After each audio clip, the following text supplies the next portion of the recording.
a Ronald McDonald's House. De volta ao quarto, fiquei à espera de minha mãe e minha irmã. Logo que elas chegaram, falei que já havia sido examinado e que estava liberado para receber alta. Minha irmã foi até a central das enfermeiras saber o que deveríamos fazer.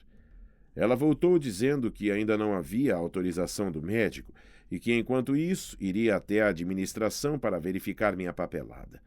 Fiquei batendo papo com minha mãe, que me contou que elas iriam cozinhar pela primeira vez no novo hotel.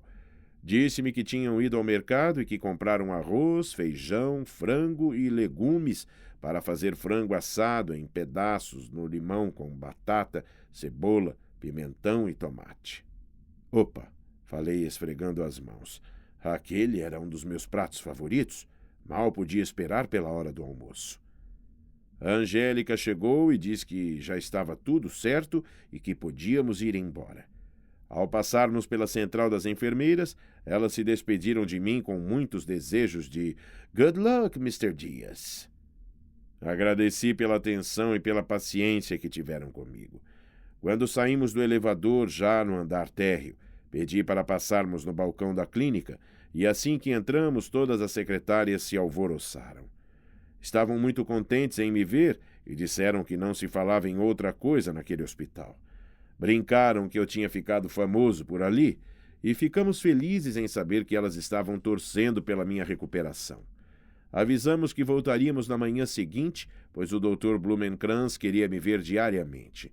Nos despedimos e fomos até o lobby, onde a Angélica pediu que chamassem um táxi. O hotel não era longe. Havia um atalho por entre os edifícios hospitalares e depois havia uma galeria com cerca de 200 metros e na saída dessa galeria havia um jardim e depois o hotel. O táxi fez o caminho pelas ruas e deu a volta nesse complexo todo, mas também foi bastante rápido. Quando chegamos ao hotel, Angélica foi até um painel instalado ao lado da porta de entrada e digitou um código para destravar a porta. Aquele código era a senha que os hóspedes tinham para poder entrar sem ter que pedir para abrirem a porta. Por motivos de segurança, aquele código era alterado periodicamente e somente os hóspedes recebiam a nova sequência. Achei aquilo excelente e o lugar imediatamente subiu no meu conceito. Logo na entrada havia uma sala com 2 ambientes e à direita o escritório onde entramos. Fui apresentado a Maria Antonieta, que era a zeladora-gerente do hotel. Lá, ela era conhecida como a manager. Ela foi muito simpática e disse que estava ansiosa por me conhecer, pois minha mãe e minha irmã falavam muito de mim. Disse também que eu era muito bem-vindo e que qualquer coisa que precisássemos, bastaria que procurássemos por ela. Agradecemos e fomos para o nosso quarto. O quarto tinha 2 camas de casal, um lavabo e um banheiro com 2 portas, pois era compartilhado com a suíte ao lado. Esse foi o único sinão daquele hotel. Felizmente, o quarto ao lado não estava ocupado e o banheiro ficava à nossa disposição exclusiva. Fiquei sabendo que todos os hóspedes tinham que realizar uma das tarefas que diariamente eram fixadas na porta do elevador. Cada tarefa estabelecida estava escrita num quadrado e quem a realizava marcava o número do seu quarto no quadrado. Essa era uma das razões pela qual o preço da diária era tão reduzido. Os hóspedes passavam aspirador no corredor ou na sala de TV e refeitório, tiravam o lixo, varriam a escadaria externa, colocavam água nas plantas, entre outras coisas. Era uma condição obrigatória, e somente eram dispensados os hóspedes incapacitados ou internados. Minha mãe achava aquele sistema ótimo, pois assim ela passava seu tempo fazendo algo de útil, ao mesmo tempo em que se distraía e diminuía a tensão das últimas semanas. Eram 3 andares, contando com o térreo, e cada andar tinha sua lista de tarefas. Como eu ainda estava com o curativo no olho, preferi ficar deitado no quarto enquanto elas preparavam o almoço e faziam a tarefa do dia. Estávamos em Miami há exatos 10 dias e até aquele momento estava tudo saindo à perfeição. Tudo graças ao Dr. Blumenkranz. Devia estar escrito mesmo que ele era o cara. Com tantas opções de hospitais e médicos, a escolha recaiu exatamente sobre ele. E agora também estávamos muito bem instalados graças à indicação que ele nos deu. Além disso, senti que a minha mãe estava adorando aquele lugar. E nada como, depois de tantos dias de hotel e hospital, comer uma comidinha caseira e preparada pela mamãe. Nossa, aquele franguinho assado com bastante limão estava realmente delicioso e fez sucesso no hotel. Os outros hóspedes passavam por nossa mesa com o olho comprido e o pescoço esticado, segundo elas me falavam, e achávamos graça nessa situação. Por educação, nós oferecíamos para os mais curiosos. Eles queriam saber que comida era aquela que cheirava tão bem e era tão bonita. Nesse dia ninguém aceitou, mas houve quem hesitou muito antes de recusar. Na parte da tarde ficamos na sala de TV, que era o coração de cada um dos 3 andares. A sala ficava no final do corredor dos quartos, onde também estava o elevador, e virando à esquerda, o caminho para a cozinha, o refeitório e a saída para a escada externa. Isso tudo em um só ambiente.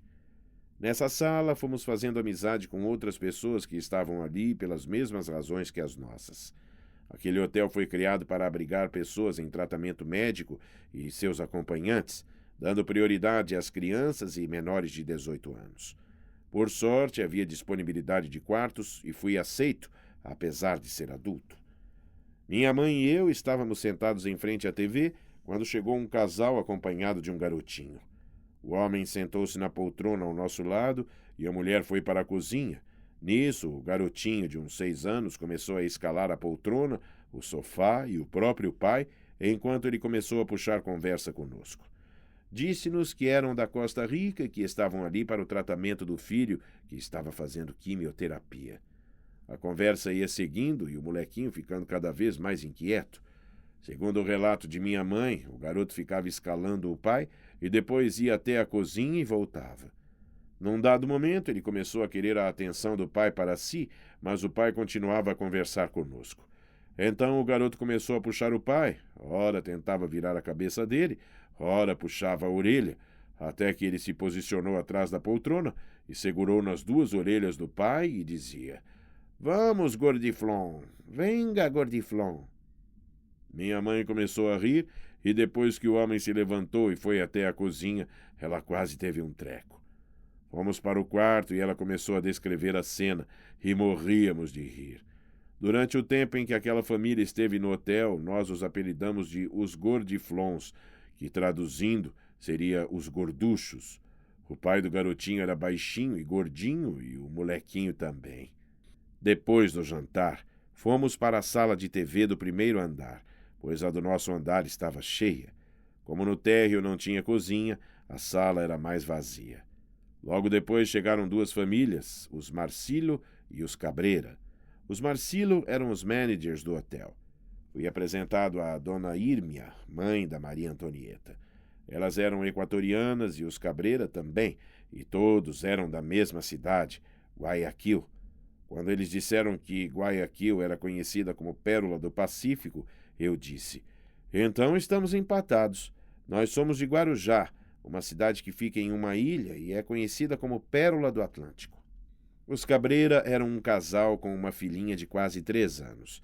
A pequena Diana estava ali para tratar umas verrugas que nasciam em sua garganta e nas cordas vocais. Periodicamente, ela tinha que ser operada para retirar essas verrugas. Seus pais eram o Júlio e Roxana. Eram bem simpáticos e logo fizeram amizade conosco. Estávamos todos assistindo uma novela no canal latino. Quando a novela terminou, os Cabreira perguntaram se queríamos comer canguil. "Canguil?" perguntei. "Sí, canguil. Não te gusta?" perguntou Roxana. Respondi que nem sabia o que era canguil. Então a Maria Antonieta disse: "Canguil é popcorn en el Equador." "Ah, tá", respondi. "En Brasil é pipoca", completei. Elas adoraram o nome pipoca e, a partir daquele dia, sempre nos perguntavam e queriam lembrar a palavra pipoca. Dona Irmia também disse que canguil, em alguns países, era conhecido como palomitas de maíz e, em outros, rositas de maíz. Palomitas são pombinhas, rositas são rosinhas e maíz é milho. E assim íamos aprendendo a falar espanhol. Passados uns 10 minutos, a Roxana chega com 2 bacias de canguil. Uma fica com os Cabreira e a outra conosco e os Marcillo. Mesmo sem enxergar, eu me servia das pipocas e comia. Dianita, então, veio até nossa bacia e pegava sua pipoca no mesmo lugar em que eu pegava a minha. Segundo minha mãe ia falando, eu tirava a mão e ela colocava a dela no mesmo lugar, e eu fiquei tentando enganá-la. Fingia que ia pegar num lugar e pegava em outro. Mas ela era rapidinha e me imitava. Todos se divertiam com aquela cena. Aquele foi um dia muito agradável. Depois de tantos dias de hospital, eu estava me sentindo em casa. Fomos para o quarto. A Angélica já estava deitada. Peguei meu Walkman e fui dormir. Naquela madrugada, acordei antes das 4 horas e fiquei tentando escutar alguma rádio de Cuba, pois já fazia dias que não escutava nada vindo de lá. Meia hora depois, achei um sinal da Rádio Rebelde e de cara reconheci que era mais um dos discursos do Fidel. Em um dos trechos que consegui escutar claramente, ele falava do novo homem que a Revolução Cubana estava gerando. El hombre nuevo de Cuba, dizia o ditador cubano, várias vezes após explicar algumas das conquistas que a sua revolução havia trazido para Cuba.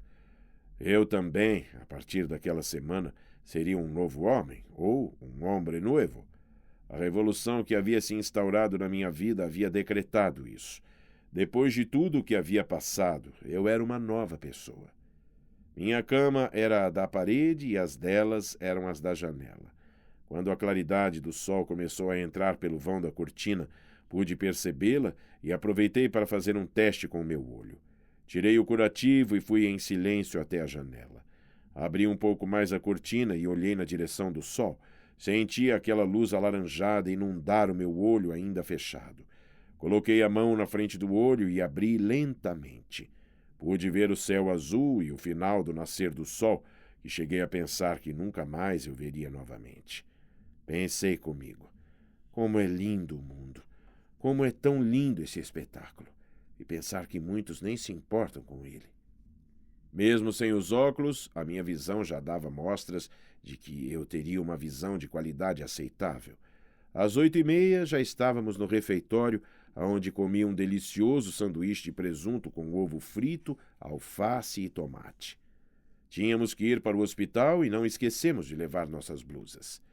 Era até uma vergonha ir de táxi, mas era melhor não ficar andando e correr o risco de uma queda ou escorregão. Quando o Dr. Blumenkranz nos viu no corredor, fez questão de nos cumprimentar e avisar que seríamos os próximos. Estava bem frio naquele dia. Contei a ela sobre as 2 vezes, no pós-operatório, que viera com o médico à clínica antes das 7 da manhã e estava ainda mais frio. Num dos dias, até pedi um cobertor e me enrolei nele. Elas acharam graça e, ao mesmo tempo, ficaram com dó. Tadinho do meu filhão, disse minha mãe, passando a mão nos meus cabelos. Como estava demorando um pouco mais do que o normal, fui caminhar pelo corredor com a Angélica para dar uma esquentadinha. Nisso, minha mãe nos chamou. Era a minha vez. Entramos na salinha 216 e, após nos cumprimentar, o Dr. Blumenkranz quis saber se tínhamos conseguido lugar na Ronald McDonald's House, pois ele havia assinado a carta atestando que eu estava em tratamento no Bascom Palmer Eye Institute. Minha irmã disse que sim, que estávamos adorando e tudo graças a ele. Estávamos nos sentindo em casa, dissemos. Ele ficou contente e disse que sempre que podia, mandava seus pacientes para lá, pois era uma ótima opção para quem ficava muito tempo em tratamento. Ele, então, retirou o curativo e, quando abriu os olhos, pude enxergar bem melhor do que no dia anterior. Era a primeira vez que eu estava enxergando a salinha 216, e era exatamente como haviam descrito, pequena, funcional, praticamente sem nenhum espaço sobrando. À minha frente, as 2 sentadas entre a porta e a parede, mais ou menos a 3 metros de onde eu estava sentado. Podia vê-las e, o melhor, identificá-las. Eu falei, estou vendo vocês. Graças a Deus, filho, disse a minha mãe. Dr. Blumenkranz perguntou para minha irmã o que estávamos falando. Ela traduziu para ele, que pôs a mão no meu ombro e falou, Pretty good, Enrique. Ele então se sentou à minha frente e colocou o aparelho para que eu apoiasse o queixo. Uma luz azulada se acendeu e a luz da sala foi apagada. Right. left, up, down, straight. Ele dizia e eu obedecia. Então ele se levantou e reclinou minha cadeira para fazer o exame com a lente de mão e a luz presa à testa. Repetiu os mesmos comandos para que eu fosse olhando para todos os lados. Ao final, ele disse que agora podia falar com toda a certeza que estava tudo excelente. Todos sorriram e novamente vieram as felicitações e agradecimentos. Então o Dr. Blumenkranz quis saber até que dia estaríamos em Miami. Entreolhamo-nos e Angélica perguntou para ele quanto tempo teríamos que ficar. Ele, sabedor de nossas condições econômicas, pensou um pouco e falou: "Can you stay here for 3 more weeks?" Falamos que sim e ele ficou contente com nossa resposta, dizendo que queria me ver diariamente e que eu voltasse amanhã na mesma hora. Falou-me que eu já podia ficar sem o curativo, mas que eu teria que usar um protetor para evitar algum acidente. Era um protetor de alumínio todo furadinho, também preso por isso. Voltamos para a casa MacDonald. Enquanto a minha mãe estava cozinhando, fiquei na sala de TV ouvindo a programação da MTV, que estava em alta na época. Os clipes do Michael Jackson, da Madonna e do Prince eram os que mais passavam. Nessa hora chegou um casal de meia-idade e lhes perguntei se queriam mudar de canal. Disseram que não e perguntaram de onde eu era. "Eu sou do Brasil", respondi. Eles começaram a elogiar o país, dizendo que o Brasil era lindo, que a música brasileira era linda e que a caipirinha era muito rica e coisa e tal. Agradeci e fui concordando ao mesmo tempo. Perguntei de onde eles eram e eles disseram que eram peruanos. Eu contei a eles que tinha planejado ir ao Peru com o pessoal da faculdade via trem da morte, que saía de Bauru e ia até a Bolívia. Eu disse que minha intenção era conhecer Machu Picchu, mas que tive o problema no olho e não pude ir. Perguntei por que estavam na casa e me disseram que era por causa da filha deles de 20 anos que teve um problema numa veia na área do cérebro. Ela já havia sido operada e iria ter alta no dia seguinte. Apresentei-os para Angélica, que veio me buscar para irmos até a mesa. Eles se despediram, dizendo que estavam voltando para o hospital para fazer companhia à filha. Mais uma vez, o nosso almoço fez sucesso. Macarrão, alho e óleo com filé de frango frito com alho e cebola. Não havia quem saísse do elevador e não quisesse saber o que estávamos comendo. Até a dona Irmia, que estava no térreo, subiu para saber o que estava cheirando também. A gente se divertia ao ver o espanto das pessoas ao saber que era apenas um simples alho e óleo. Aquela casa se tornava mais e mais acolhedora e divertida. Naqueles 2 dias eu já havia conhecido pessoas de 6 países diferentes. A cada dia que passava, o pesadelo de ter perdido a visão ia ficando para trás e uma nova etapa se apresentava. Apesar de ainda não ter minha vida restabelecida em sua plenitude, os maus momentos foram se afastando da minha mente. À noite, a casa ficava ainda mais movimentada, pois com o fim do horário de visita nos hospitais, as pessoas retornavam para descansar, comer e se socializar. A grande maioria das pessoas se interessava em saber dos outros doentes, e isso era um grande conforto para os pais, esposos e filhos dos mesmos. Alguns grupos se formavam de acordo com o idioma, principalmente. Os latinos que não falavam inglês ficavam agrupados. Os latinos que eram bilíngues tanto estavam entre os latinos como também entre os que só falavam inglês. Naquela semana, a casa parecia uma filial da ONU. Fiz amizade com gente de Curaçao, Haiti, Nicarágua, Peru, Equador, Honduras, Costa Rica, Jamaica, Panamá, Inglaterra, Aruba, México e, claro, Estados Unidos.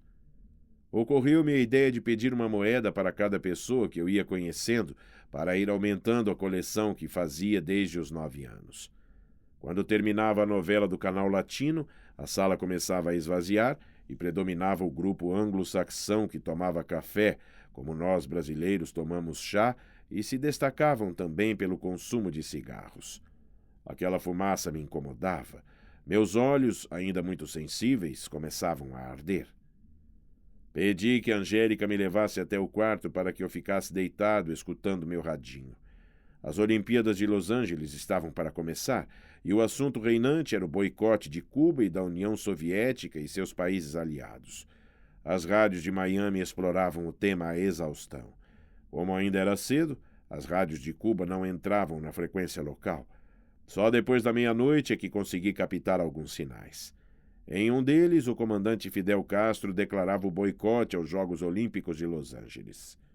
El pueblo cubano não participará de estes Juegos Olímpicos em território imperialista, disse o ditador, que continuou por mais de 3 horas falando sobre o assunto. Eu escutava um pouco, o sinal sumia e eu tentava achá-lo. Assim chegou mais uma madrugada, onde eu já me considerava um contra-revolucionário vitorioso. Nosso quarto era confortável, não muito grande, porém com espaço suficiente para nós 3. Uma coisa me chamava muito a atenção: o silêncio. As janelas eram do tipo basculante e, para fechá-las ou abri-las, havia uma manivelinha que fazia o trabalho e deixava tão bem fechada que não entrava nenhum ruído externo. Achei aquele sistema excelente e muito inteligente, pois da mesma forma que vedava a entrada do som, impedia a entrada do ar quente e mantinha o ar refrigerado no ambiente interno. Em frente à nossa janela, um jardim e algumas árvores de grande porte isolavam a casa de um imenso estacionamento que pertencia a um dos hospitais. Tomamos café e fomos para o hospital. Assim que chegamos, Aurora nos disse que após a consulta com o médico, deveríamos ir até o departamento financeiro. Dr. Blumenkranz, após os exames, me mandou para a sala de fotografia e novamente tiraram uma grande quantidade de fotos. Ele nos disse que naquele final de semana viria ao hospital apenas por minha causa e marcou para que estivéssemos lá no sábado às 2h. Nos despedimos das já nossas amigas secretárias, que eram puros sorrisos com a gente, e fomos até a sala da responsável pela parte financeira. Assim que nos apresentamos, ela me disse que já tinha ouvido falar muito de mim por lá, que eu era uma celebridade no hospital. O fato é que fomos chamados porque ela ainda não recebera nenhuma remessa feita do Brasil em meu nome e pediu para que verificássemos o que estava acontecendo. A Angélica lhe disse que na segunda-feira traria uma resposta do porquê ainda não haviam feito a remessa. Aproveitando nossa presença, a moça apresentou a conta parcial com o detalhamento das despesas. Cada item lido pela Angélica era um susto para nós 3. Tudo era muito caro e fora da nossa realidade brasileira. A diária do quarto era de $450, um rolinho de esparadrapo custava $18, os colírios custavam entre $30 e $80 cada um e eu estava usando 5 tipos diferentes. Ficamos impressionados com aqueles preços. Tudo era, pelo menos, 10 vezes mais caro do que no Brasil. Felizmente, o resultado alcançado estava valendo cada centavo daquela conta e muito mais.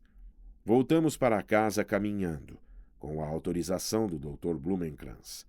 Através dos furinhos do protetor, eu podia identificar visualmente bastante coisa. Passamos em frente ao McDonald's, ao chafariz, caminhamos pelas passarelas cobertas e entramos na galeria, que era um corredor de uns 6 metros de largura e por quase 200 metros de comprimento. No começo desse corredor ficavam vários restaurantes, depois lojas de roupas para médicos e enfermeiras e de produtos e aparelhos médicos. Um pouco antes da metade da galeria havia uma agência dos Correios e logo depois uma porta bem grande dividia o corredor em uma segunda parte, menos comercial e mais institucional. Na saída, uma estação de carros de polícia e de resgate de bombeiros. Após poucos minutos de caminhada, estávamos no lado oposto do jardim que eu via da janela do meu quarto. Contornamos o jardim e já estávamos na porta do hotel, e pude ver como funcionava a abertura da porta com o código digital. Na entrada, ao passarmos pelo escritório, vimos a Maria Antonieta e entramos para cumprimentá-la. Ela disse que estava ali, pois a voluntária das sextas-feiras tivera um contratempo e não pôde vir. Conversamos alguns minutos e minha mãe e a Angélica avisaram que subiriam. Minha mãe, para preparar o almoço, e a Angélica, para fazer a tarefa do dia. Perguntei a Maria Antonieta se eu podia ficar um pouco ali com ela e ela respondeu: "Por supuesto que sim. Assim vou aprendendo alguma coisa em português.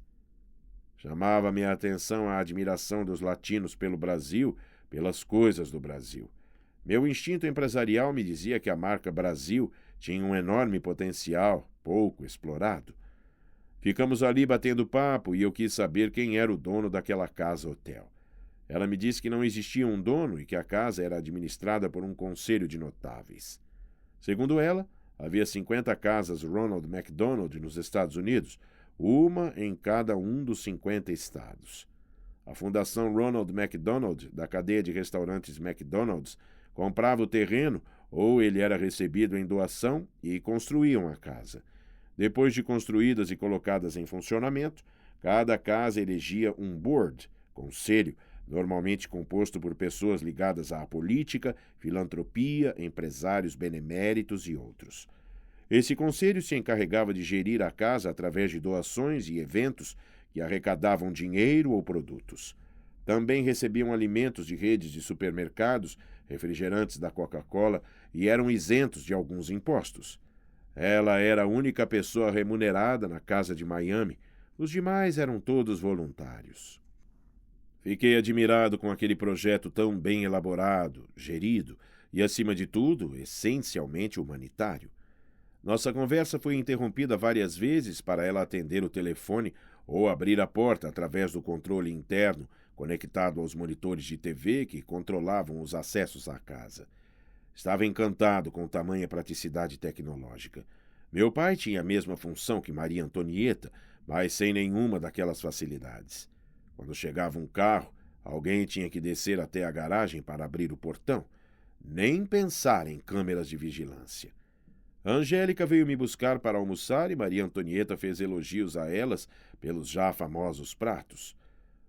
Que rico que huelen! Mi mamma me dice que tu madre cocina divinamente, disse Maria Antonieta para Angélica. La comida brasileña es muy sabrosa, respondeu ela. As duas embarcaram numa conversa culinária e eu acabei convidando Maria Antonieta e companhia para almoçarem conosco no domingo. Ela disse que falaria com o marido e com a mãe e nos confirmaria se estivesse tudo certo.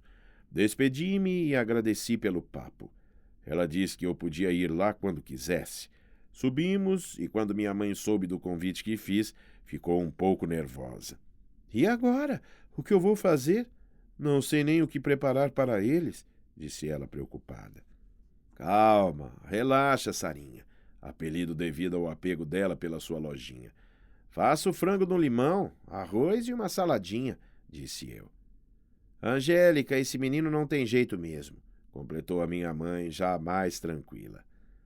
Após o almoço, fui me deitar e fiquei no quarto até quase 6 horas, quando fomos ligar para o Brasil do telefone público que ficava no corredor. Conversei com todos os que estavam em casa. Meu pai, meus irmãos, minha avó e minha prima Rosana. A Angélica falou com meu pai sobre a questão da remessa de dinheiro para o hospital e ele contou que estava levando um chá de cadeira no Banco Central em São Paulo. Disse que a cada dia aparecia uma novidade para dificultar a liberação dos dólares e ele já não sabia mais o que fazer. Ele disse que, em último caso, faria um empréstimo no banco e compraria os dólares no mercado paralelo.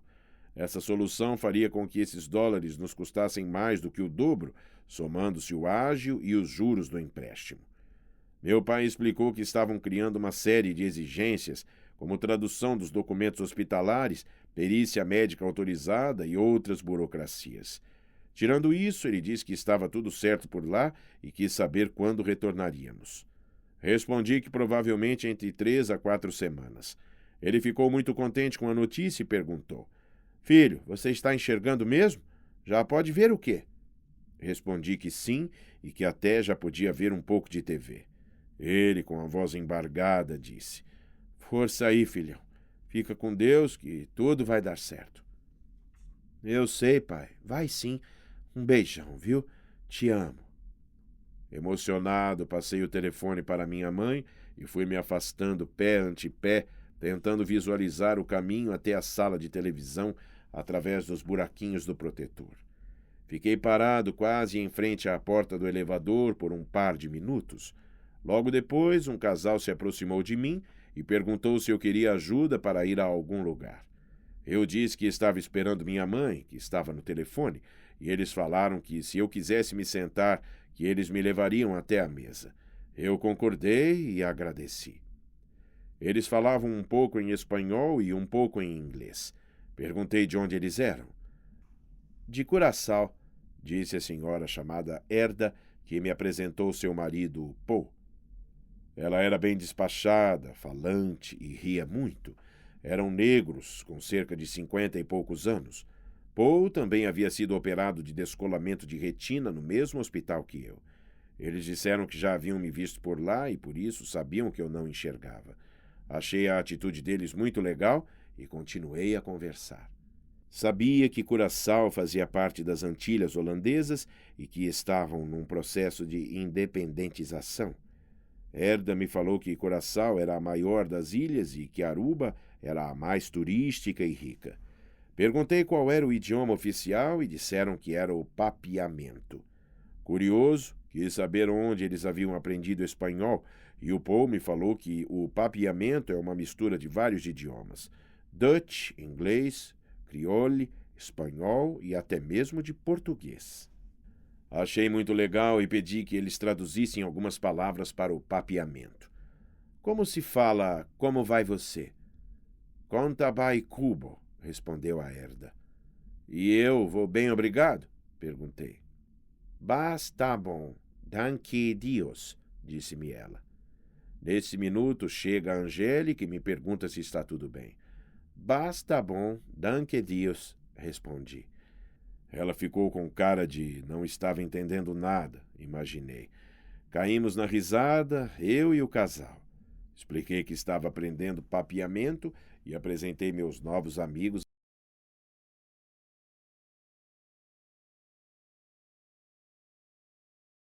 Depois disso, durante o período em que eles estiveram ali, ficamos sempre batendo papo.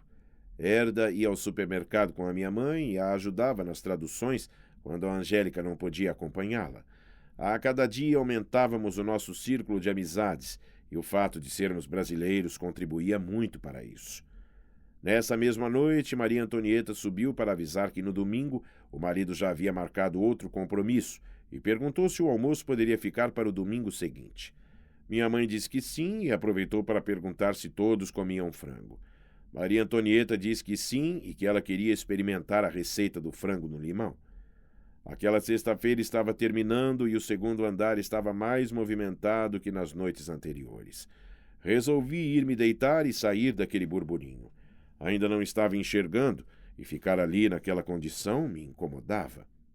Como nos quartos não era permitido ter televisão, as pessoas ficavam nas áreas comuns e se socializavam. Muito bem sacada essa ideia. Mais ainda se considerarmos que essas pessoas precisam arejar suas mentes devido aos problemas de doenças com que estão envolvidas. Entre buenas noites e good nights, fui me despedindo e rumei para o quarto. Naquele final de semana fui ao hospital no sábado e no domingo, e toda aquela agitação que a gente via de segunda a sexta desaparecia nos fins de semana.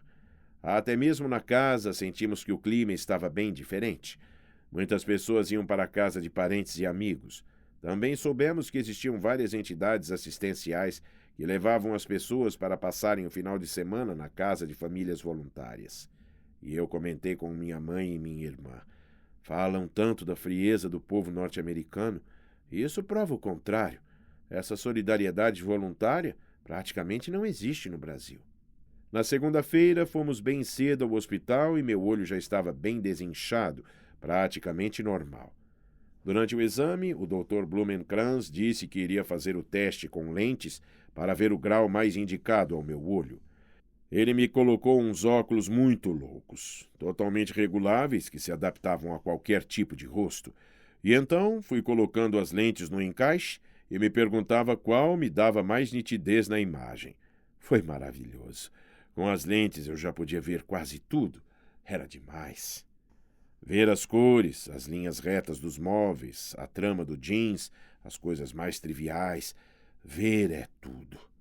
Vi o rosto dele nitidamente e atrás dele pude ver os rostos de minha mãe e da minha irmã. Meus olhos encheram-se de lágrimas. Depois de uma pequena pausa, pedi um Kleenex. Eles perceberam minha emoção e compartilhamos aquele momento em silêncio. Dr. Blumenkranz apagou a luz e me pediu para ler as letras dentro de um quadrado de luz e pude ler até o quarto tamanho. Ele ficou incrédulo com o resultado. "Great, Henrique! Excellent! It's incredible!"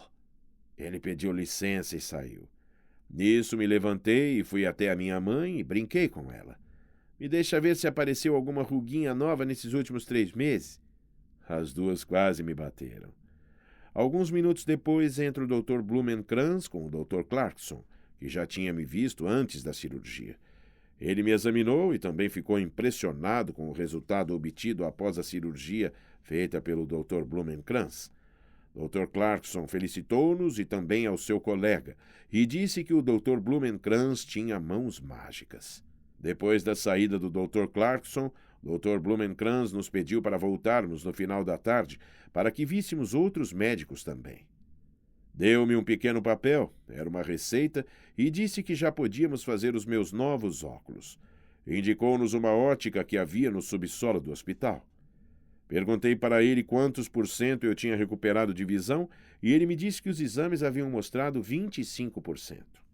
Contei que enxergava linhas irregulares quase no centro da retina e ele me falou que eram scars, cicatrizes das cirurgias. Pedi um papel e as desenhei exatamente como eu as via. Ele olhou o desenho e disse, "Exactly." Colocou o desenho no meu fichário, virou-se e disse que havia uma possibilidade de mais uma cirurgia, mas não naquele momento ainda. Disse ainda que eu não me assustasse com aquilo, pois estava tudo bem. Despedimo-nos e fomos para a ótica. Eu estava curioso para saber qual era o grau prescrito na receita. Quando a Angélica me disse que eram 8 graus, fiquei assustado. Antes da primeira cirurgia, eu usava lentes para 1,75 graus de miopia. "Essa lente vai ficar super grossa", falei. Por um instante, dei mais importância à estética do que ao fato de poder enxergar, não importando como, mas nesse mesmo momento as duas me chamaram a atenção. Concordei e me desculpei. Na ótica, 2 notícias pouco animadoras. A lente demoraria 1 semana para ficar pronta e o preço era 3 ou 4 vezes mais caro que meus óculos brasileiros. Como não conhecíamos nada em Miami, mandamos fazer ali mesmo. Passamos na sala do departamento financeiro e Angélica avisou que até sexta-feira traria o restante do pagamento. Quando chegamos de volta no hotel, havia um recado para nós no escritório. Haviam ligado do Brasil e, pelo que entenderam, era para que nós ligássemos assim que chegássemos. Subimos e Angélica ligou. Meu pai atendeu e disse que ele havia ligado para avisar que tinha conseguido resolver a história toda no Banco Central. Ela perguntou como ele havia conseguido e ele falou. "Depois que nós falamos na sexta-feira, tentei de novo falar com o japonês no Banco Central, mas ele mandou dizer que ainda não tinha nenhuma resposta de Brasília.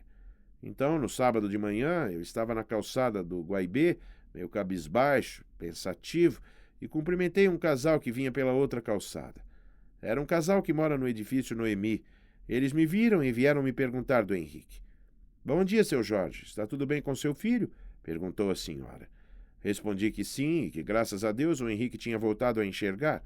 E ela perguntou por que eu estava triste e parecendo preocupado. Contei a eles sobre o problema com o Banco Central e que eu teria que fazer um empréstimo se eles não liberassem os dólares no câmbio oficial. Nisso, o esposo me perguntou se eu já tinha apresentado todos os documentos necessários. Eu respondi que sim, e ele me perguntou, e por que eles não liberam? Falei que devia ser por eu não ter QI, quem indica. A senhora me falou, se o senhor já fez tudo conforme o solicitado, pode deixar que agora o senhor já tem um QI. Meu irmão é desembargador, e a filha dele é esposa de uma pessoa do primeiro escalão do Banco Central. Faça o seguinte, seu Jorge, me passe o número do seu processo, que se estiver tudo certo, vamos resolver isso para o senhor. Hoje, antes do almoço, o japonês ligou aqui em casa me avisando que eu podia ir lá para pagar os dólares que seriam enviados para a conta do hospital. Quando a Angélica nos contou a história, mal podíamos acreditar. Mais uma vez, a sorte e a providência estavam do nosso lado. Foi um alívio geral, tanto no Brasil como também em Miami. Mais um obstáculo havia sido vencido. Após o almoço, fiquei sozinho na sala de TV e estava sem o protetor. Eu podia enxergar um pouco da imagem da TV e me sentei na poltrona próxima a ela.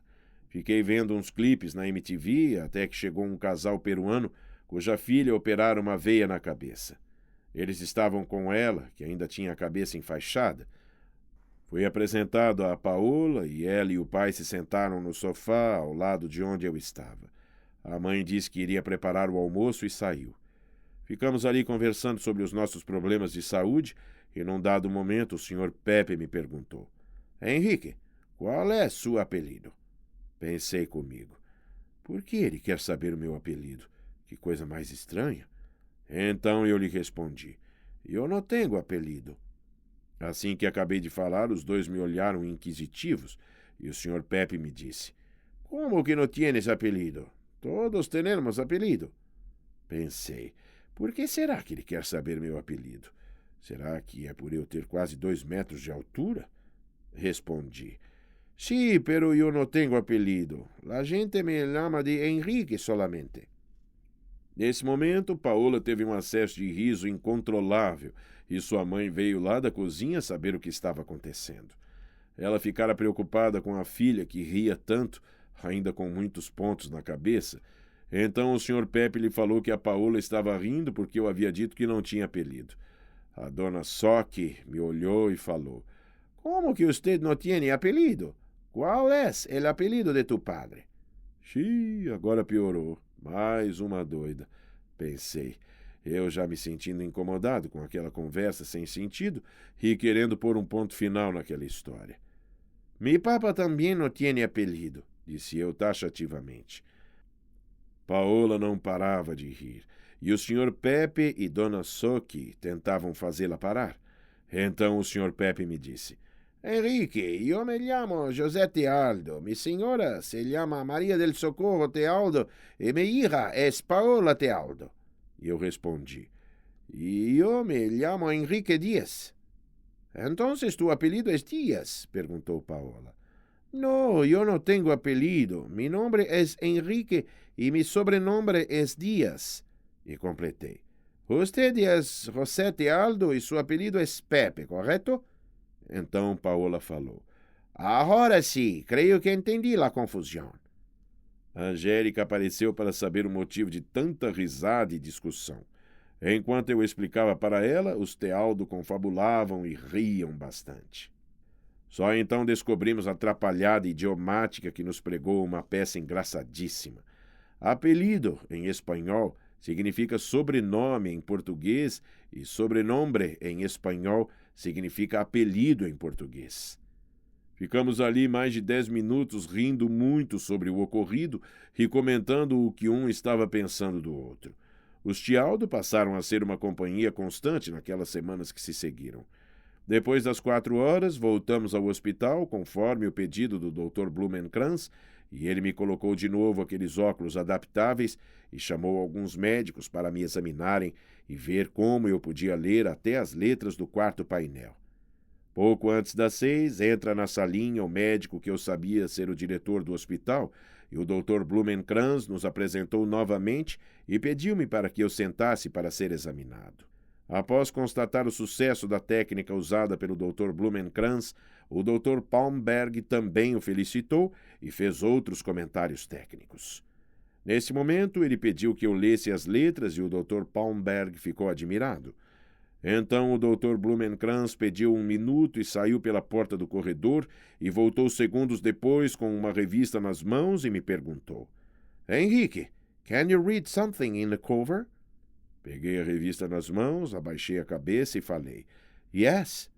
Era uma revista Time e tinha o rosto de um homem, e então eu li a manchete principal: Moscow's Hardline, e completei com a frase mais abaixo: What does this mean? Eles fizeram alguns comentários e eu falei: I can read this one too. E apontei outro subtítulo. Go ahead, disse o Dr. Blumenkranz. Reagan's New Response. E li também, mas já com alguma dificuldade, o nome embaixo da foto. Foreign Minister Andrei Gromyko. O Dr. Blumenkranz deu 2 tapinhas no meu ombro e falou: Fantastic, Henrique. O diretor se despediu e saiu, Em seguida, o Dr. Blumenkranz me dispensou e marcou meu retorno para a quarta-feira. Minha ansiedade agora estava voltada à chegada das lentes dos meus óculos. Contava as horas e os minutos. Elas simbolizavam a minha carta de alforria. Aquela semana foi passando lentamente e o que dava um tom diferente àquela rotina era o fato de sempre acontecer alguma situação engraçada. A casa, como já chamávamos o hotel, com aquela convivência tão plural de estrangeiros, se tornava um ambiente perfeito para gerar situações fora do comum. Numa certa noite, na cozinha do terceiro andar, aconteceu uma dessas situações. Sozinha na cozinha, Cristina, uma argentina, preparava o jantar dela e do marido. Na chapa do fogão, 2 filés enormes eram cuidadosamente preparados à moda argentina. Eis que entra de supetão cozinha dentro uma família jamaicana que o pessoal havia apelidado de Os Munhudos, pois eram rastafares e tinham aquela cabeleira característica dessa seita. Quando os munhudos enxergaram aquela chacina de carne bovina, se espantaram e começaram a proferir palavras que a Cristina não entendia, pois ela só falava espanhol. Eles falavam e apontavam para os 2 filés. Tentando ser simpática, ela, que já havia colocado os filés mal passados em seus pratos, virou-se para eles no intuito de oferecer-lhes aqueles suculentos pedaços de carnes ainda avermelhadas. Aquela cozinha em forma de L, com a porta numa das extremidades e o fogão na outra, obrigava que Cristina fosse em direção aos munhudos com um prato em cada mão. Quando ela, gentilmente, ofereceu a iguaria aos rastafares, eles começaram a recuar e gesticular com as mãos para que ela se afastasse e dizendo "push, push, push". E Cristina, que não sabia o que eles diziam, lhes falava "Estão servidos? Eu les preparo um filé com muito gosto". A essa altura, os munhudos, já enfurecidos, saíram da cozinha, falando alto e carregando seus alimentos naturebas, e foram chamar a manager para resolver aquela questão idiomático-religiosa gastronômica. Quando essa história chegou ao segundo andar, ninguém conseguia parar de rir. E quando Rafael, marido de Cristina, nos contava tudo com riqueza de detalhes, a história ficava ainda mais engraçada. Maria Antonieta teve que criar uma regra extra enquanto aquela família de rastafares estivesse hospedada lá, e carne vermelha só seria permitida na geladeira e na cozinha do segundo andar. Nesse mesmo dia, um pouco mais tarde, Maria Antonieta colocou um aviso em todos os andares, dizendo que naquela sexta-feira teríamos uma festa oferecida por uma organização que ajudava crianças que estavam em tratamento de câncer. A festa seria no terceiro andar e haveria a presença de 2 canais de TV locais que fariam a cobertura jornalística do evento. Essa divulgação serviria para arrecadar doações em dinheiro para o tratamento de um garotinho peruano. Desse evento nasceu mais uma das histórias que ficaram na memória dos que a presenciaram. O garoto tinha 9 anos e estava acompanhado apenas pelo seu pai, o Sr. Linhares. Várias vezes durante a festa, as pessoas escutavam o pai falando para o filho: "Come, hijo, come". Então a manager nos confidenciou que o pai era meio sovina e queria tudo estilo venha a nós. Parece que ele até se aproveitava da situação para tirar algum proveito financeiro, e aquela ordem para que o filho comesse não era de preocupação pela alimentação do filho, e sim para ele não ter que gastar dinheiro comprando comida mais tarde. Depois disso, o Sr. Linhares passou a ser chamado de "Come, hijo, come". Assim, já tínhamos o Ramon, o Gordiflon, os Munhudos, o Come, hijo, come, a confusão do apelido, e tínhamos a certeza de que mais personagens apareceriam naquela viagem. Aquele fim de semana foi marcado pelo almoço com a família da Maria Antonieta. Eles adoraram a comida e a fama das minhas cozinheiras espalhou-se pelos hóspedes. Em uma ocasião, estávamos comendo e Julio Cabreira passou pelo refeitório, nos cumprimentou e nós falamos. "Olá, Julio, tudo bem? Está servido?" Ele agradeceu e subiu pela escadaria externa. Menos de 5 minutos depois, Oksana, a esposa dele, entrou pela mesma porta da escadaria e disse: "Olá, Enrique, Isaura e Angélica. Julio me dijo que ustedes nos inventaram a comer. Él no puedo, pues está de salida, pero yo sí puedo. Minha mãe, meio sem graça, confirmou e disse a ela que se sentasse enquanto ia buscar mais um prato e talheres. A partir daquele dia, passamos a tomar cuidado em, por educação, oferecer a refeição. O problema era que muitas vezes elas não cozinhavam muita quantidade para que não houvesse sobras, já que o espaço na geladeira era pouco. E aquele fato somou-se a outros, onde percebemos que a conduta dos latinos ali na casa era diferente da dos brasileiros. Eles costumavam aceitar o convite que normalmente era feito apenas por educação. Chegava a segunda-feira e a minha ansiedade estava voltada, não para a consulta com o médico, mas em ir até a ótica pegar os óculos. Assim que chegamos ao hospital, fomos direto para a ótica e a notícia era de um atraso no envio das lentes que nos faria ter que esperar por mais 2 dias. Fiquei frustrado. Eu já andava com os olhos abertos, mas não dava para andar sozinho ainda, e os óculos me dariam essa liberdade. Após passarmos na clínica, fomos até o departamento financeiro, onde nos informaram que já havia chegado a remessa feita pelo Banco Central em meu nome. O valor inicial das minhas despesas, previsto pelo hospital, foi ultrapassado, e mesmo com o dinheiro vindo do Banco Central, ainda ficamos com um débito de pouco menos de $1.000. Graças a Deus esse dinheiro chegou, disse minha mãe. Nada como ter que ir, né, mãe? Perguntei ironicamente. Aquela era a nossa 4ª semana em Miami, e apesar das saudades e da vontade em voltar e mostrar que havíamos conseguido o nosso intento, de certa forma estávamos relaxados graças à estada na casa Ronald McDonald. Na quarta-feira, lá estávamos nós na ótica e finalmente chegaram os óculos. A moça nos atendia com atenção e verificava os papéis. Depois manuseou os óculos, pegou um lencinho para limpar as lentes. Nessa hora, minha vontade era de pedir licença e pegar os óculos das mãos dela. Finalmente, ela me entregou os óculos. A sensação era, ao mesmo tempo, maravilhosa e estranha. Quase inconscientemente saí andando, tentando saber se realmente teria condições de andar sozinho. Meu cérebro me avisou com imagens não tão precisas, e minhas mãos instintivamente se postaram em frente ao meu corpo para evitar que eu me chocasse com a porta de vidro. "Cuidado, Henrique, espera aí", falou a Angélica temerosa. Pouco a pouco fui saindo da loja e subindo os 2 lances de escada.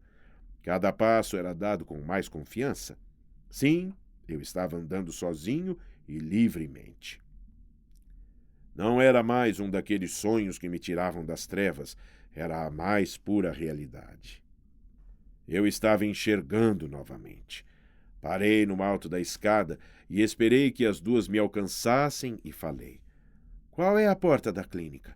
"Aqui tem o visor de vidro", disse-me a Angélica. "Me deixe ir sozinho para fazer uma surpresa para as recepcionistas, ok?" Abri a porta e andei até a frente do balcão e então começou o alvoroço. "Mira quem está aqui", disse Aurora para as outras. E todas abriram um sorriso de alegria e satisfação e nos deram muitas felicitações. Fui perguntando quem era quem, pois até então eu as reconhecia somente pela voz. Assim, conheci Aurora, Lili, Maria e Denise. Conheci também um senhor que nós o chamávamos de Zé das Medalhas. Ele era um senhor de seus 80 e poucos anos, que trabalhava como voluntário no hospital, levando as fichas da recepção até os consultórios dos médicos. Ele usava um avental branco, com o bolso cheio de condecorações e patentes militares. Dr. Blumenkranz quis saber como eu estava me sentindo, e eu disse que mais feliz seria impossível, e tudo graças a ele. Mais uma vez ele agradeceu e disse que parte daquilo tudo era mérito meu também. Mais uma vez, chamou mais médicos para me examinarem. O Bascom Palmer faz parte da Universidade de Miami e, além de ser um hospital-escola, é um dos mais importantes centros de pesquisas oftalmológicas do mundo. Além dos exames, ele mostrava as fotos do antes e depois e falava da técnica usada por ele na cirurgia. Percebia que, de certa forma, eu era um troféu que ele tinha conquistado quando ninguém acreditava nessa possibilidade. Em contrapartida, ele representava para mim a figura de um semideus. Voltamos para casa, que, para nossa surpresa, estava cercada por vários carros de polícia. Quando tentamos entrar, os policiais nos perguntaram se éramos hóspedes e, depois da confirmação, nos liberaram. Lá dentro, ficamos sabendo da terrível tragédia ocorrida em San Isidro, na Califórnia, onde um cara havia entrado em um restaurante McDonald's e disparando com um rifle, matando 21 pessoas. Perguntamos o porquê da presença da polícia na casa e Maria Antonieta nos disse que era um procedimento padrão naqueles casos até que o FBI apurasse as causas do atentado na Califórnia. Quase todos os hóspedes estavam em frente aos televisores. Aquela notícia havia corrido e chocado o mundo todo. Depois do susto, fui muito cumprimentado por estar enxergando com os óculos. Foi então que começou outra situação engraçada.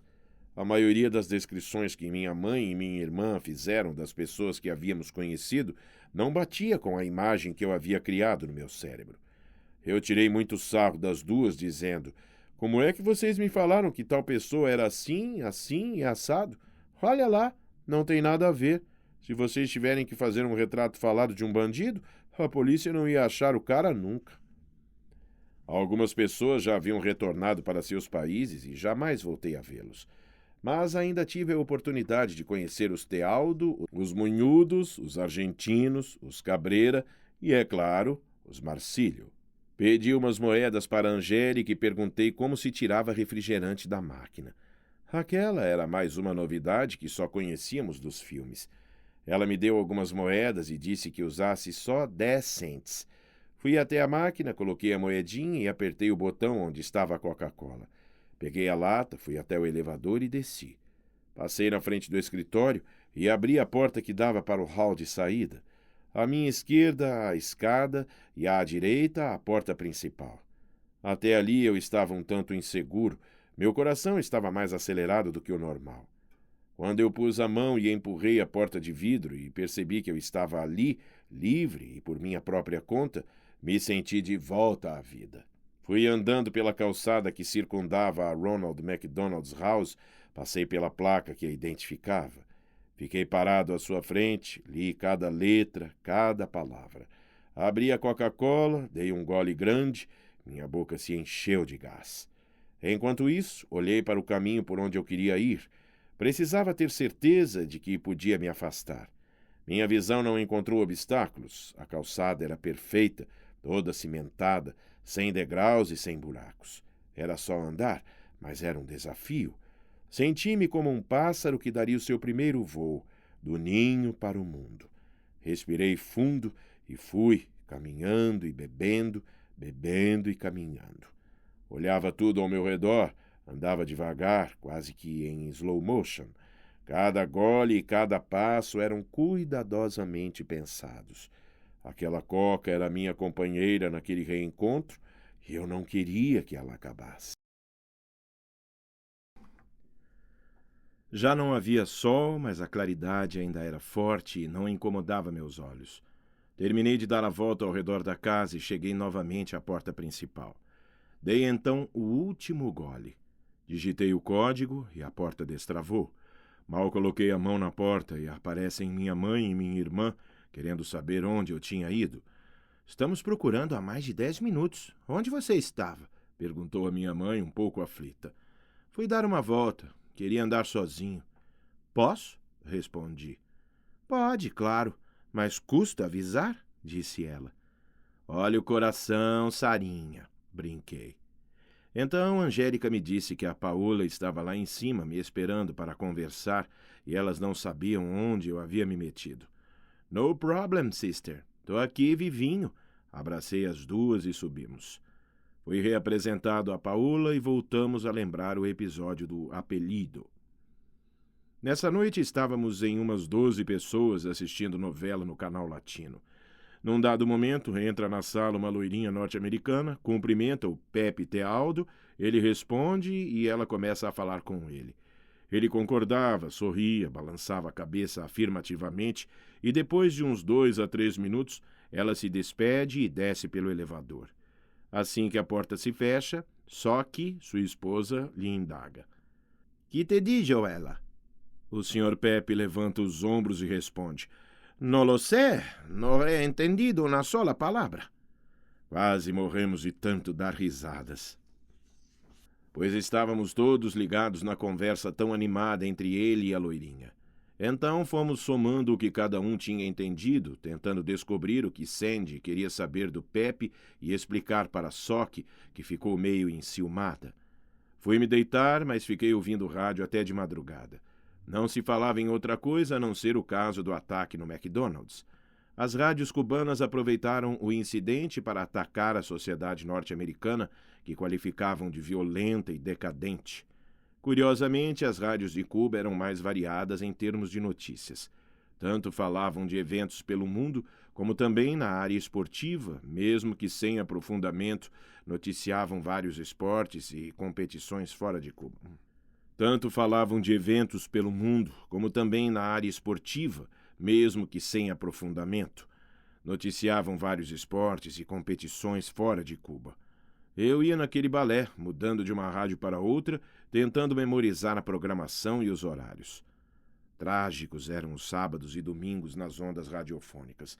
As rádios de Miami tocavam músicas regionais de Cuba, República Dominicana, Porto Rico e México. Mas diferentes mesmo eram os muitos programas de médicos, dentistas e advogados que compravam um espaço e davam consultas por telefone que iam ao ar.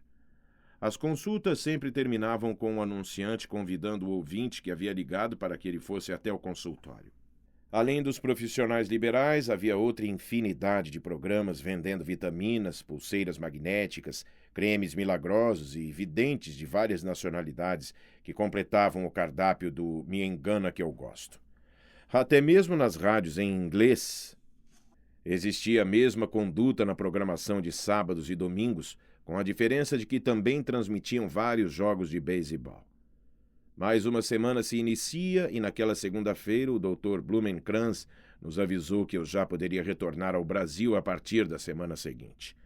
Mal chegamos à casa e Angélica ligou para o Brasil, pedindo que ligassem para a Beth, na Varig do Rio, para que ela marcasse a data da volta. O problema é que estávamos exatamente no fim do mês de julho e os voos de Miami para o Rio e São Paulo estavam superlotados. No dia seguinte, a Beth nos telefonou e disse que só tinha conseguido nos colocar nas listas de espera dos dias 6 e 7 de agosto e confirmar os lugares no dia 8. Naqueles últimos dias de julho, minha mãe e minha irmã aproveitaram algumas caronas e saíram para conhecer alguns shoppings e também foram até downtown, onde estavam as principais lojas de eletrônicos da época. Os olhos da Angélica até brilhavam com tantas novidades que via nas vitrines das lojas. Apesar de estarmos controlando os gastos, ela comprou algumas lembrancinhas para o pessoal lá de casa. Compraram também uma máquina fotográfica, cuja primeira foto foi com o Dr. Blumenkranz no dia da nossa última consulta. Eu pedi a ele que tirasse uma foto comigo para que eu mostrasse no Brasil o médico que havia salvado minha vida. Ele sorriu emocionado e se postou ao meu lado para que a Angélica nos fotografasse.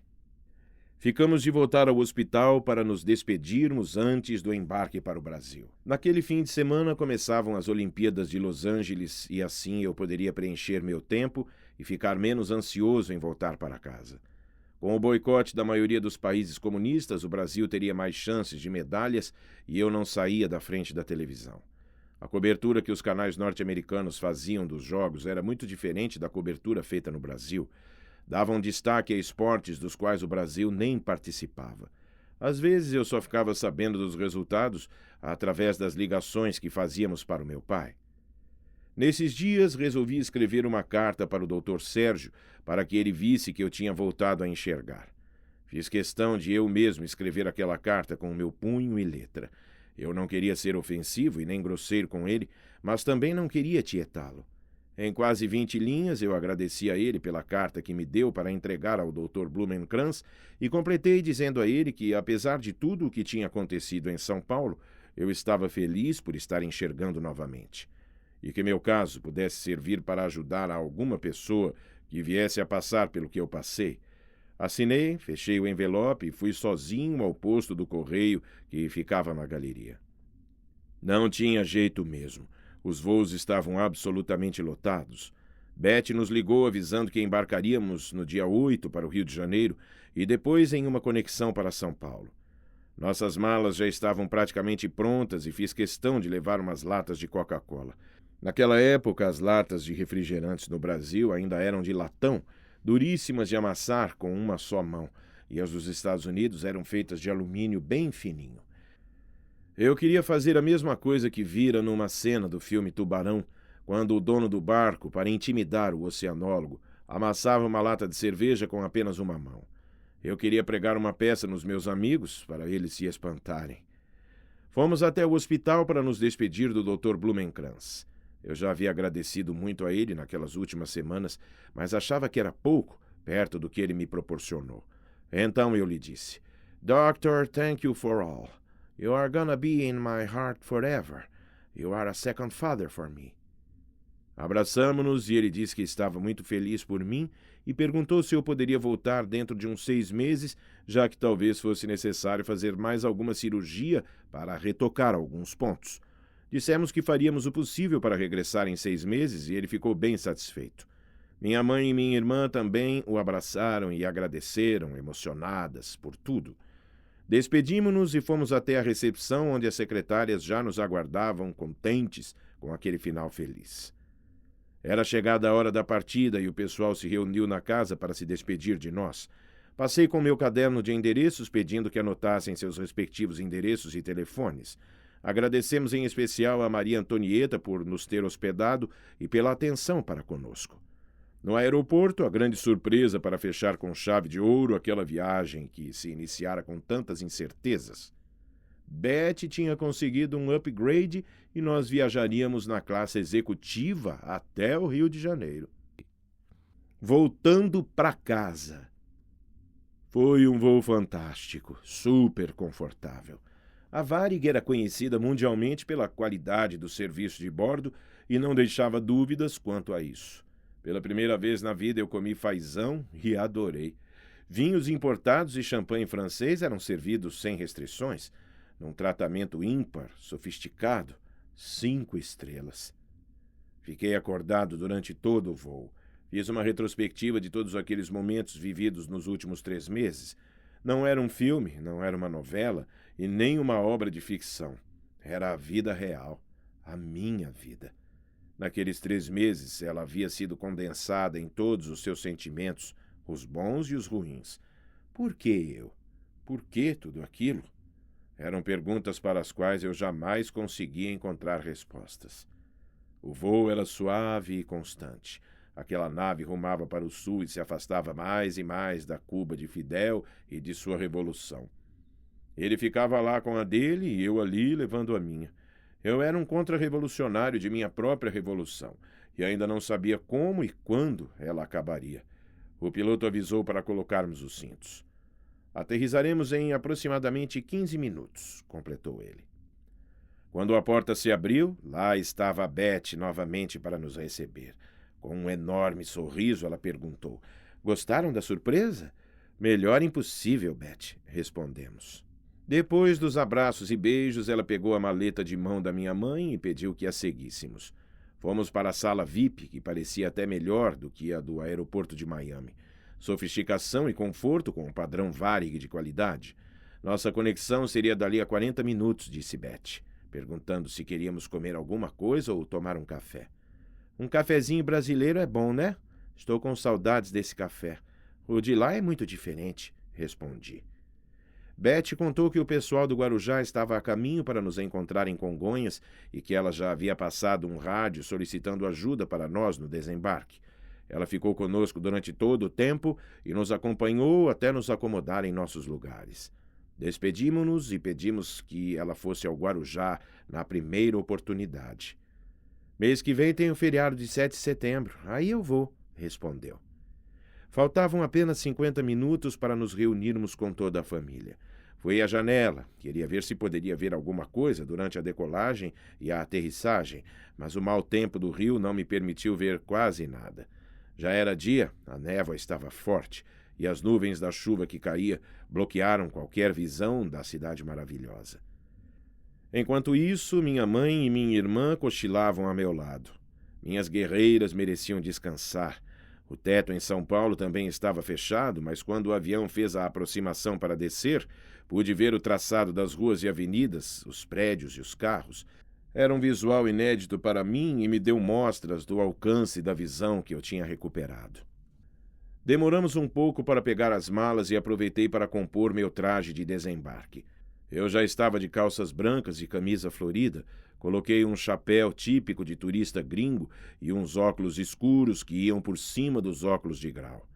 Felizmente não tivemos que abrir as malas na alfândega, seria uma demora que só aumentaria nossa ansiedade pelo reencontro familiar.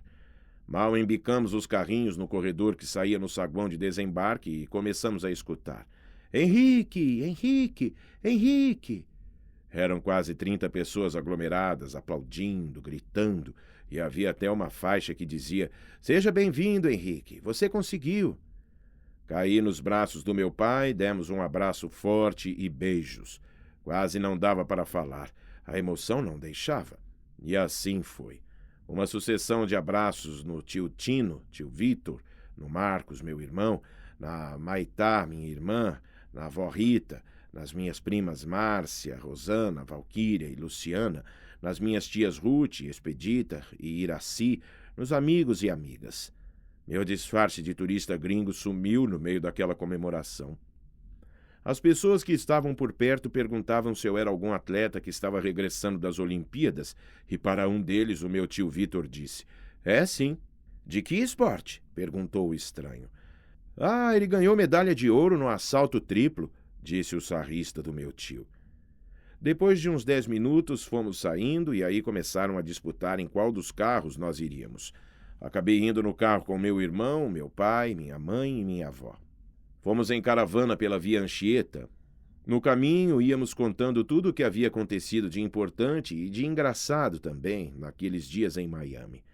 Quando estávamos na parte da serra, começou a tocar no rádio do carro uma música que eu adorava e que tinha sido uma das músicas mais tocadas naquele verão de 84.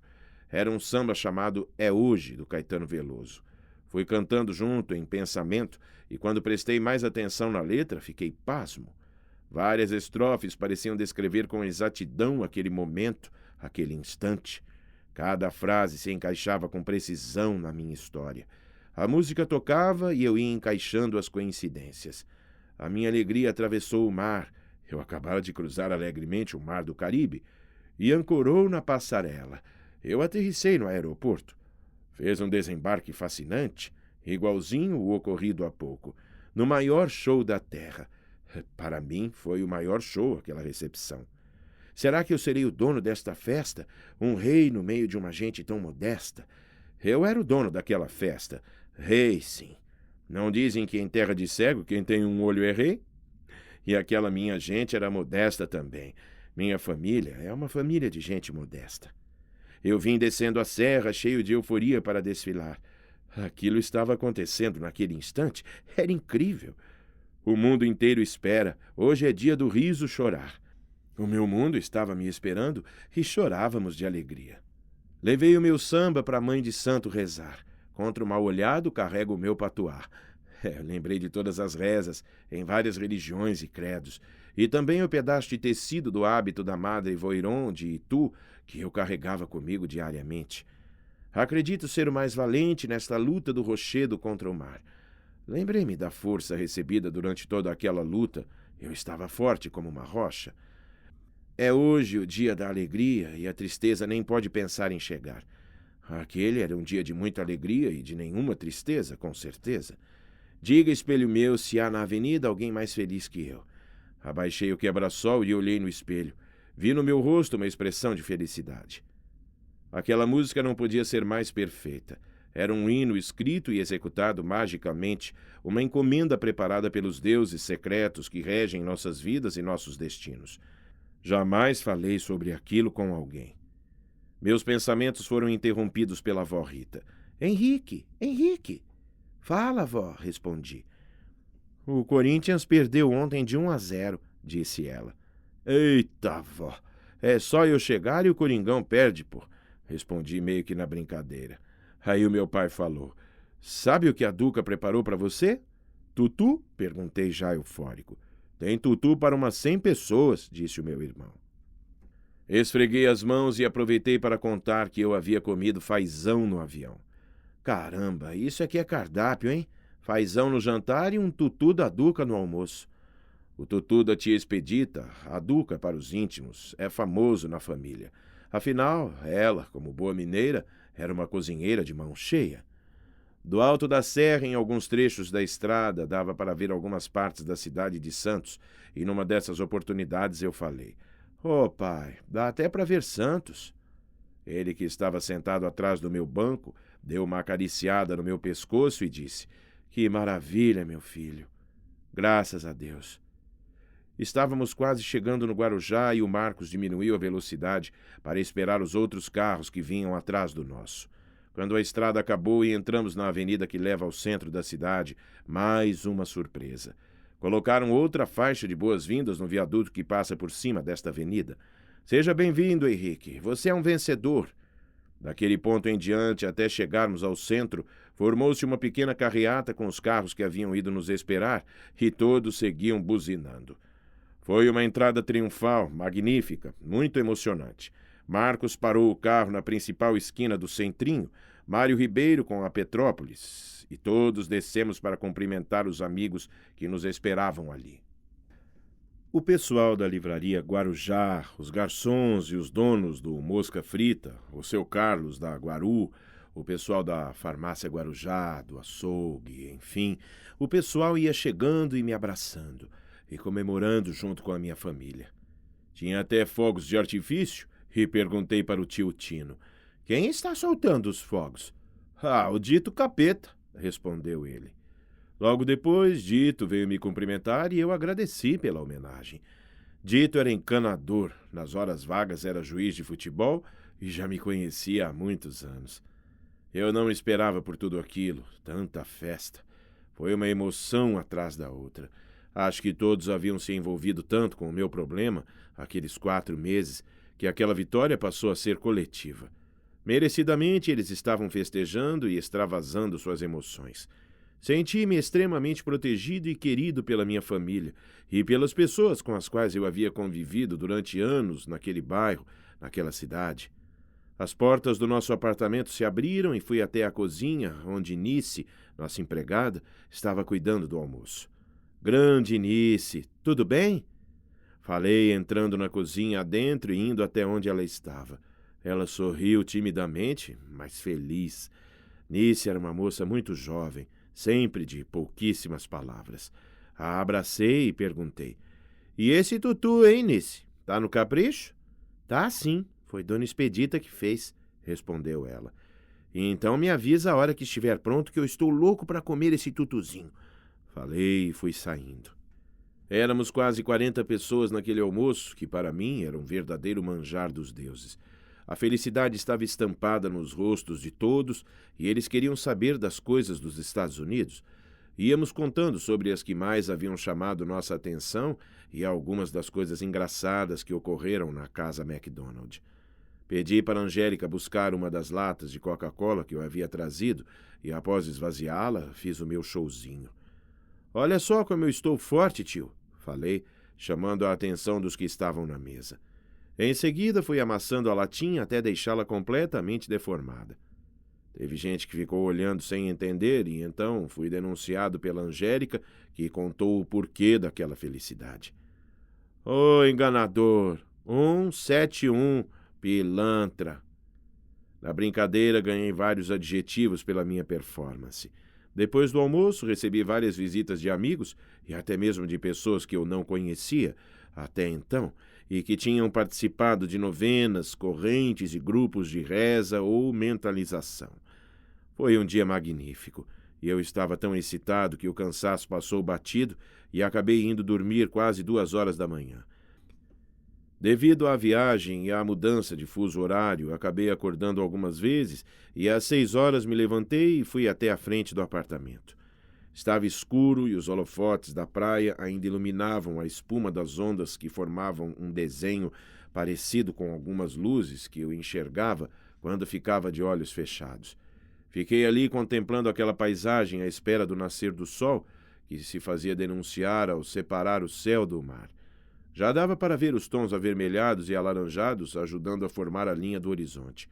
Algumas nuvens ajudavam a compor aquele quadro, às vezes poético, às vezes lacônico, às vezes simbólico. Para mim, naquele momento, ele era a energia, a luz, a vida. Voltar a ver o sol nascer era a certeza de que minha vida tinha sido resgatada.